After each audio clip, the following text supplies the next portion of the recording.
5 days after a gunman tried to assassinate him at a political rally.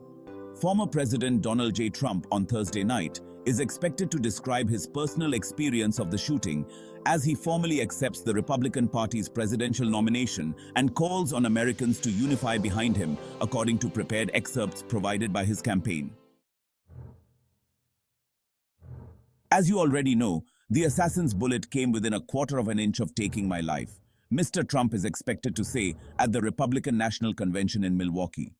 So many people have asked me what happened, and therefore, I'll tell you what happened, and you'll never hear it from me a second time because it's too painful to tell.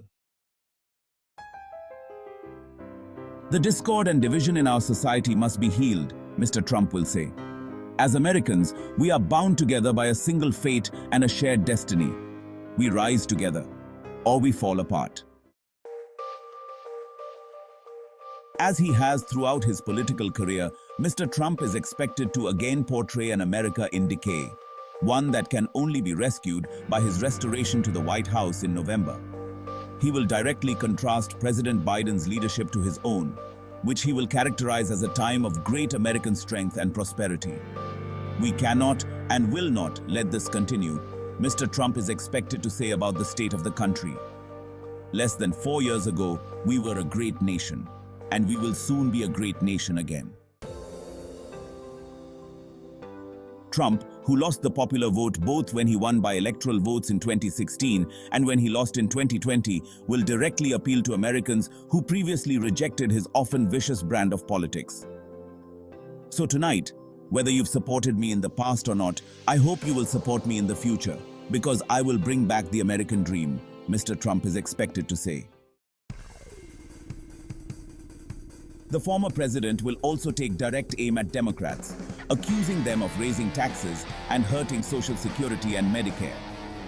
He will criticize the Biden administration for failing to curb inflation and promise to address rising costs through more oil, gas, and coal development. As he often does at his rallies, Mr. Trump will conjure up the image of an illegal immigrant invasion at the United States border with Mexico and attack the Biden administration for its policies on immigration.